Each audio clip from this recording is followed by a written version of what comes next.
Welcome to my channel. আজকে পরমাণু গঠন অধ্যায়ে নিট এবং জয়েন্ট লেভেলের যে এমসিকিউ হয় সেগুলো নিয়ে আলোচনা করব। তো প্রথমে কি বলছে, মুখ্য কোয়ান্টাম সংখ্যা n = 4 হলে মোট কক্ষকের সংখ্যা n = 4। n = 4 মানে n = 4, তার মানে কি উপকক্ষ? কক্ষক কি হবে? f। তাহলে f এ কটা থাকে? 7টা। f থাকা মানে s p d তিনটেই থাকবে। p তে কটা থাকে? তিনটে। ডিতে কটা থাকে? 5টা। এসে কটা? একটা। 7 আর 3 10 আর 5 15 আর 16। অপশন বি হচ্ছে রাইট অ্যান্সার। বোঝা গেছে? কোয়ান্টাম সংখ্যা n = 4 হলে কক্ষকের সংখ্যা n = 4 হলে আমরা জানি f থাকে কক্ষক হিসাবে। তো f এর সেল কটা আছে? 7টা। p তে s p d f, d তে 5টা, p তে 3টে, s এ একটা।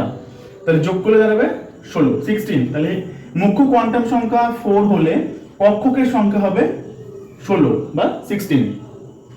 নিচের কোন কোয়ান্টাম সংখ্যা দ্বারা একই কক্ষকে অবস্থিত দুটি ইলেকট্রনে পৃথক করা যায়? দুটি ইলেকট্রনকে পৃথক করবে কি কি? আমরা দেখেছি যে পাউলির অপবর্জ্য নীতি কি বলছিল, যে দুটো ইলেকট্রনের চারটে কোয়ান্টাম সংখ্যার মান কখনোই এক হতে পারে না। তো সেক্ষেত্রে কি দিয়ে আলাদা হবে? n l m একই হয়, s দিয়ে আলাদা হবে। s এর মান হয় either plus half or minus half. তাহলে এটা দিয়ে ডিস্টিংগুইশ করতে পারবো দুটো ইলেকট্রনকে। n = 3 l = 1 কক্ষকে কতগুলি ইলেকট্রন থাকতে পারে? n = 3 l = 1। n = 3 হলে আমরা কি জানি? n = 3 হলে l এর মান হয় 0 1 2, তাই তো?